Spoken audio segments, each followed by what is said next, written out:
आप कहाँ हो महामंत्री? जी महाराज, आदेश कीजिए। सुनिए, ये सारा ब्रह्मांड का मैं चक्रवर्ती सम्राट बनना चाहता हूँ। ये सुवर्णसेन एक राज्य का राजा नहीं बन सकता, पूरा ब्रह्मांड का राजा बनना चाहता है। इसलिए ऐसा करो, जाओ सेनापति को बोलो, हर राज्य को जय करना हमारा जरूरी है। जहां वो चुकेंगे वहां खुद ये सुवर्णसेन जाके पहुंचेगा।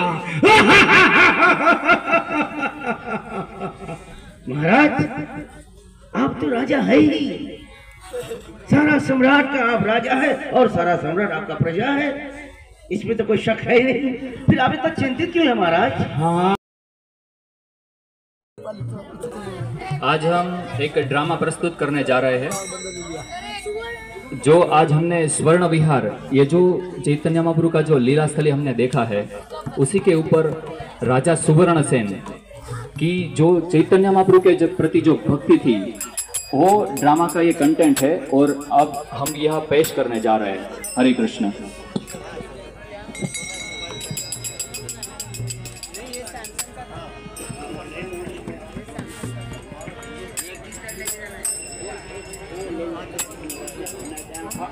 मैं बोल लेता हूँ, अभी एक बार उतर जाओ।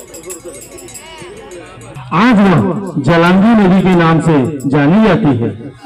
राजा सुवर्णसेन बहुत लंबे समय तक शासन कर रहे थे और भौतिक आसक्ति के काम स्वरूप राजनीतिक और पारिवारिक कार्य में व्यस्त रहते थे। राजा अपने मंत्री मंडल के साथ चर्चा विचर्चा करते हुए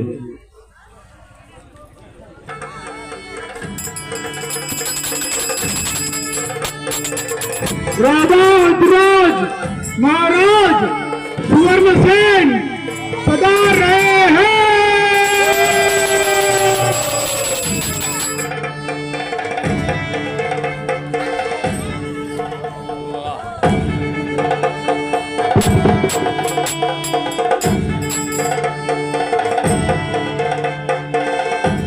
महामंत्री, आप कहाँ हो महामंत्री? जी महाराज, आदेश कीजिए। सुनिए, ये सारा ब्रह्मांड का मैं चक्रवर्ती सम्राट बनना चाहता हूँ। ये सुवर्णसेन एक राज्य का राजा नहीं बन सकता, पूरा ब्रह्मांड का राजा बनना चाहता है। इसलिए ऐसा करो, जाओ सेनापति को बोलो, हर राज्य को जय करना हमारा जरूरी है। जहां वो चुकेंगे वहां खुद ये सुवर्णसेन जाके पहुंचेगा। महाराज, आप तो राजा है ही, सारा सम्राट का आप राजा है और सारा सम्राट आपका प्रजा है, इसमें तो कोई शक है ही नहीं। फिर आप इतना चिंतित क्यों है महाराज? हाँ, वो तो सही है। और हमारे महारानी, उनका तो बहुत इच्छा है, पूरा संसार का जितना सारा धन उनमें उनके पैर में होना चाहिए। जाओ महारानी को बुलाओ, नहीं तो फिर वो बोलेंगे मेरे बगैर आप इतना सारा बात बोल तो। जाओ तुम आओ। अरे बेटे, और तुम्हारा माँ कहाँ है?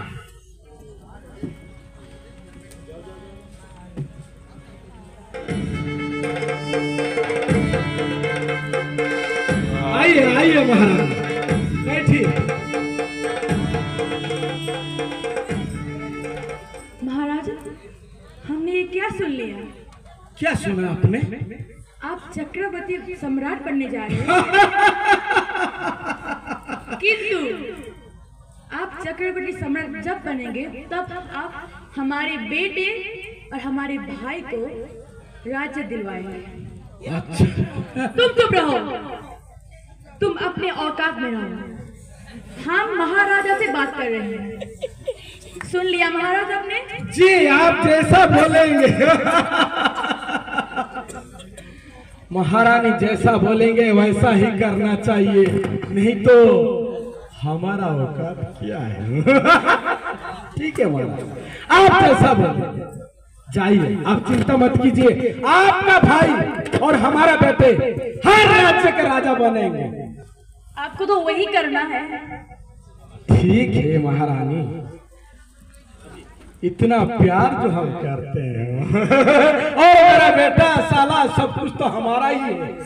पूरा परिवार मेरा परिवार, तुम्हारा परिवार, ये सारा ब्रह्मांड का शासन करेंगे। वाह वाह महाराज वाह, आप राजा हैं, आपके बाद महारानी राजा होंगे और महारानी के बाद आपके पुत्र राजा होंगे, उनके बाद उनके पुत्र राजा होंगे। मतलब भूत वर्तमान भविष्य परिवारवाद पूरा सुवर्ण सेन का होगा, समझा? आइए महाराज।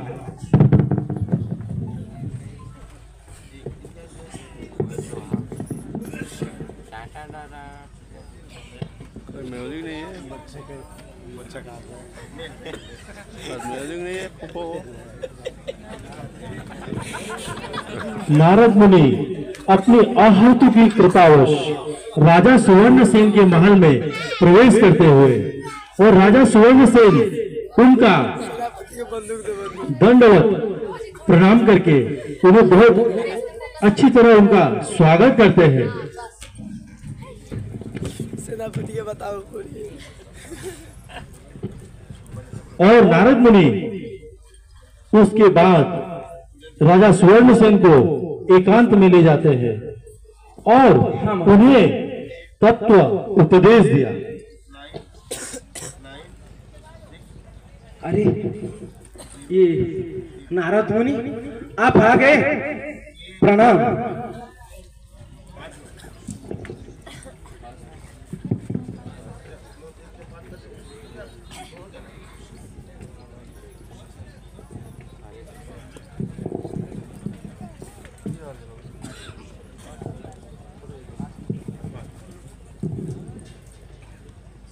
सिंहासन में बैठे हैं नारद मुनि। हरे कृष्ण। नारायण नारायण। महाराज, मैं आपको एकांत में मिलना चाहता हूँ।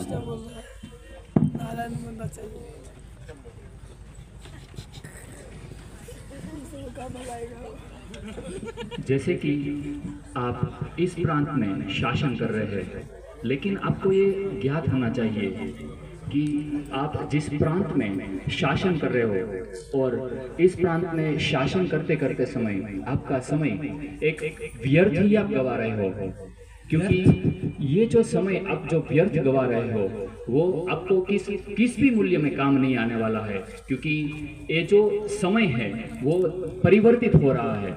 इसके लिए आपको पता होना चाहिए कि जो भौतिक संपत्ति है वो एक व्यर्थ है।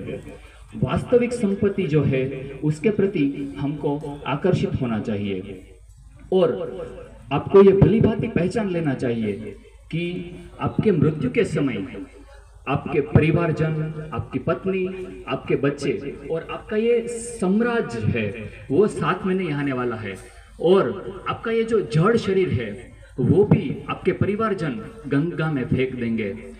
इसलिए यदि आप सोचते हो कि आप ये चक्रवर्ती सम्राट हो तो ये बात बहुत ही गलत है, और आप अगर सोचते हो कि मैं इतना धन अर्जित करके, इतना बड़ी प्रतिष्ठा प्राप्त करके मैं सुख प्राप्त करूंगा, तो ये आपका विचार है वो बहुत ही झूठा है, क्योंकि एक दिन ये जो जड़ शरीर है वो आपको छूटने वाला है।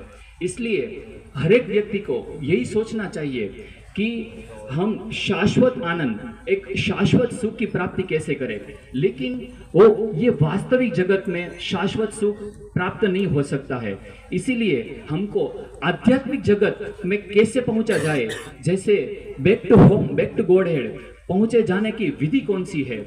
कोई व्यक्ति कहता है कि ज्ञान प्राप्त करके या फिर वैराग्य प्राप्त करके हम ये भौतिक बंधन से छूट सकते हैं। लेकिन ये मुक्ति एक नगण्य है। एक बुद्धिमान व्यक्ति सोचता है कि श्री कृष्ण के प्रति जो भक्ति है वही सर्वोपरि है। इसलिए श्री कृष्ण के प्रति जो भक्ति है वो हमको अभ्यास करना चाहिए। और ये भक्ति के 3 चरण है: संबंध, अभिधेय और प्रयोजन। संबंध एक ऐसा तत्व है जो जीव और भगवान श्री कृष्ण के प्रति अपना रिलेशनशिप बिल्डअप करता है। और जीव जो है वो भगवान कृष्ण का एक नित्य दास है। और वो दासता मतलब अपना जो धर्म है वो भक्ति है।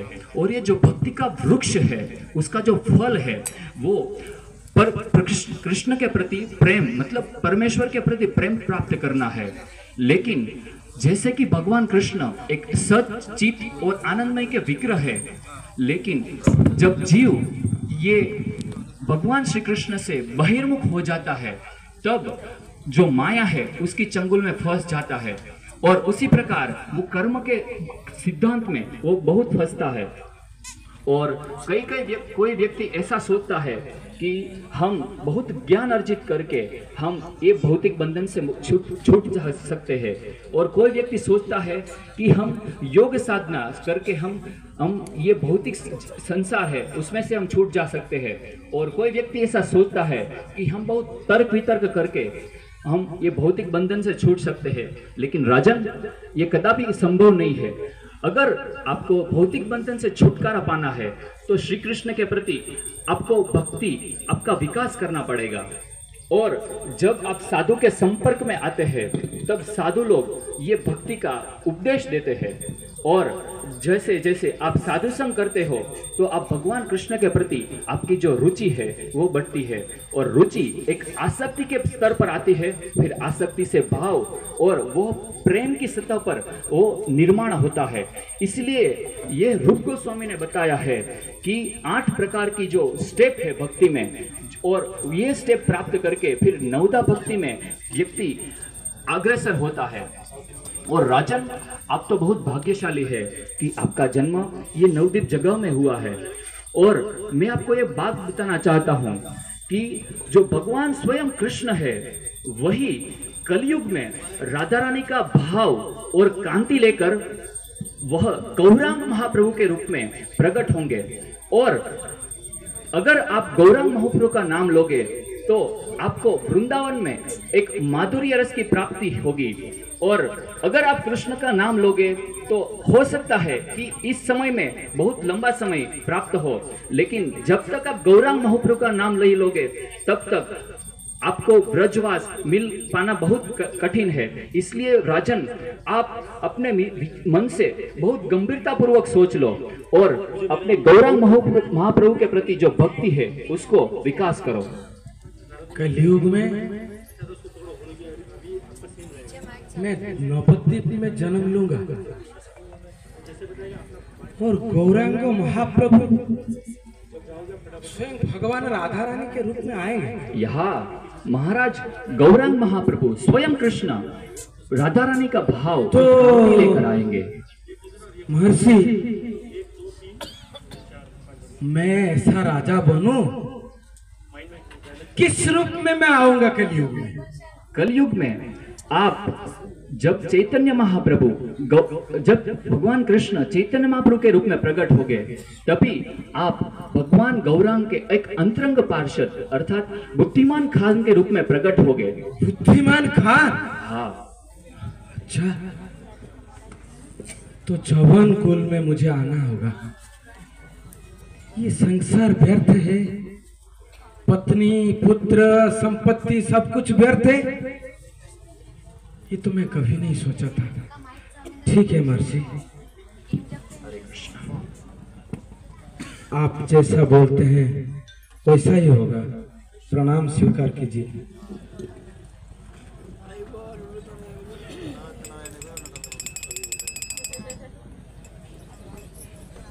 महामंत्री, अरे महामंत्री को बुलाओ।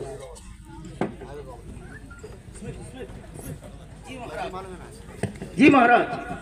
अरे नारद मुनि आए थे, ऋषि और हमको बोले ये चक्रवर्ती सम्राट का होने से कुछ फायदा नहीं। महाराज आप नारद मुनि की बातों पे क्यों ना, भक्त श्रेष्ठ हैं, 12 महाजन में एक हैं, तो उनका बात तो सुनना चाहिए। महाराज उनका काम है झगड़ा लगाना, इधर की बात उधर उधर। अरे तुम समझते नहीं हो, वो बोल कर गए संसार दावा नल लीढ़ लोक त्रणय कारुण्य घन घनत्व। ये मेरे समझ में नहीं था। मैं तो हर वक्त सोच रहा था मेरा पत्नी, मेरा घर, मेरा परिवार, मेरा संपत्ति, और इतना सारा कथा पता ही नहीं था।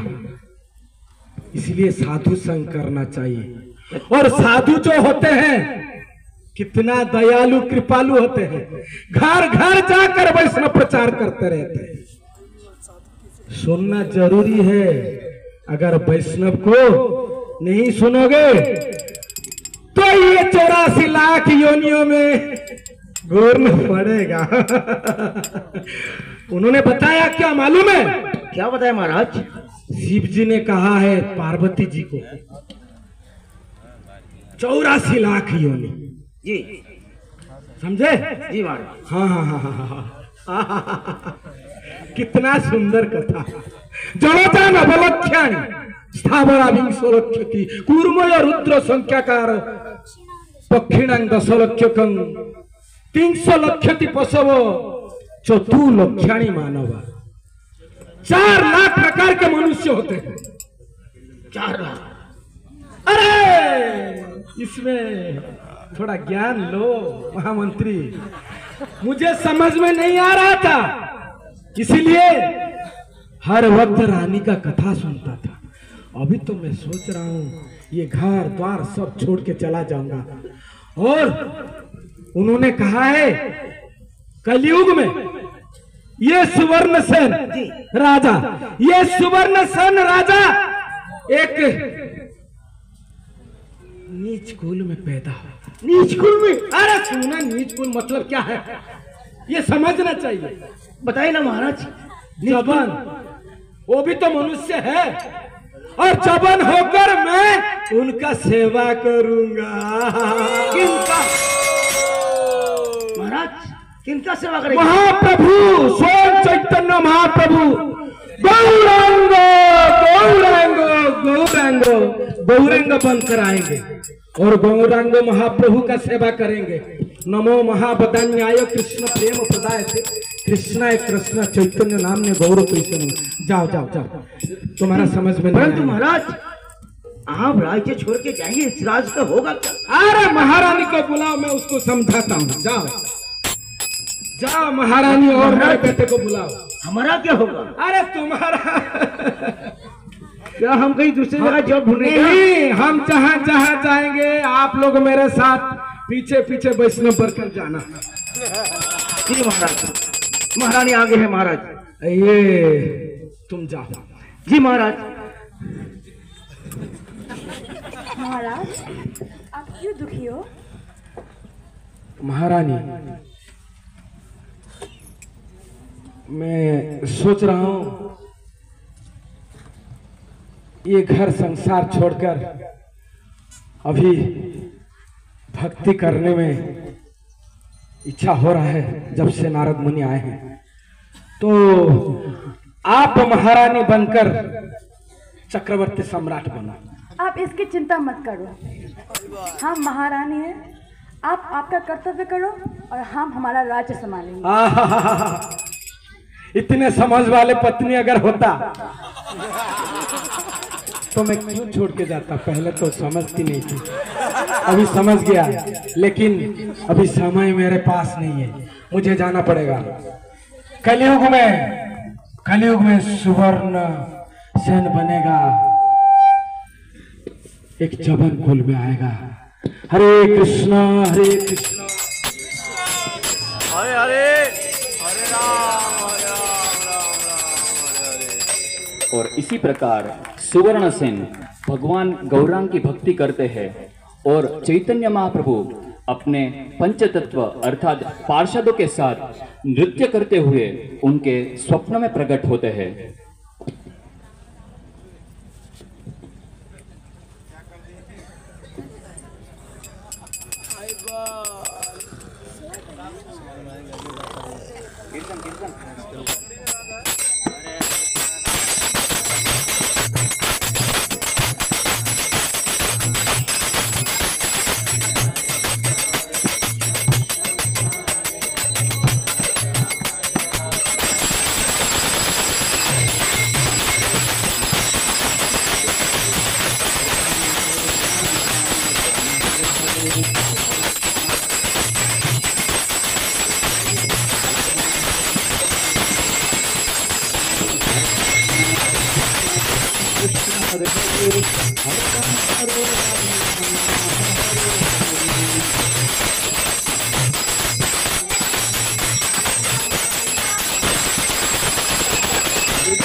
महाप्रभु, महाप्रभु, अरे आप कहाँ चले गए महाप्रभु? अभी अभी अभी अभी मेरे सपने में आए थे, कहाँ चले गए महाप्रभु? मुझे साथ में ले लीजिए महाप्रभु, मुझे साथ में ले लीजिए महाप्रभु। गौरांगो तुमी मोरे दया ना छाड़ी हो, अपन करिया रंगा चरणे रखी हो,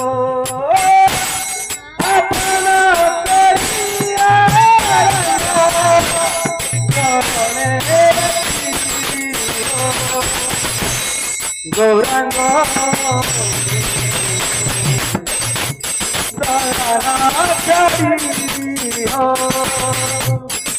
कुले कुले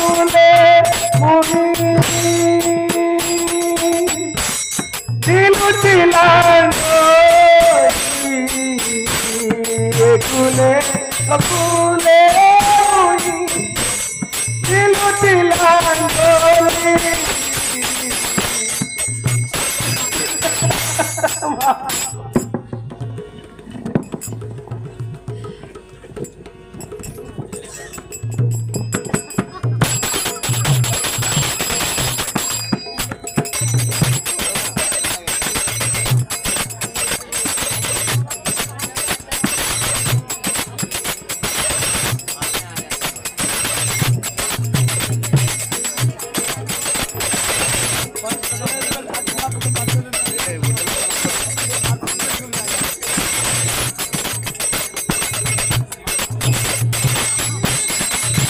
हरे कृष्णा।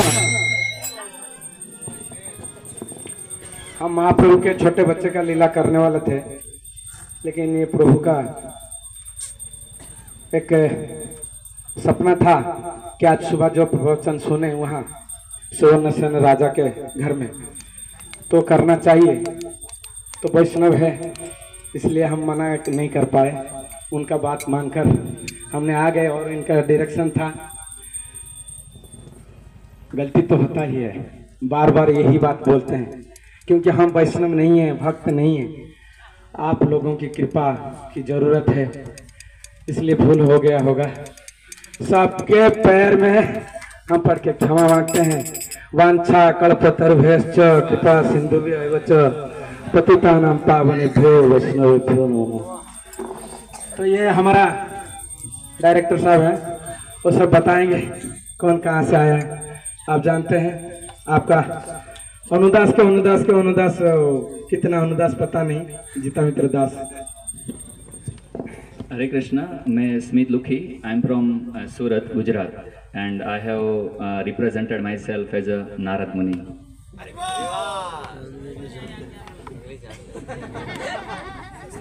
हरे कृष्णा, मेरा नाम प्रकाश है, मैं असम से हूँ और मैंने नित्यानंद प्रभु का रोल किया था।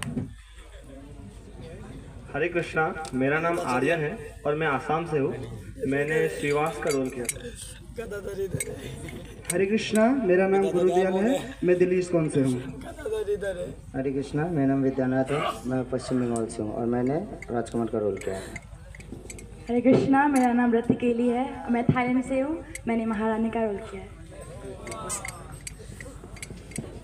हरे कृष्ण, हम वृंदावन से हैं, मेरा नाम विदुर, हमने छोटा चैतन्य महाप्रभु का रोल करने की कोशिश किया। क्षमा कर दीजिए, लायक तो नहीं हूँ, फिर भी किया। हरे कृष्ण।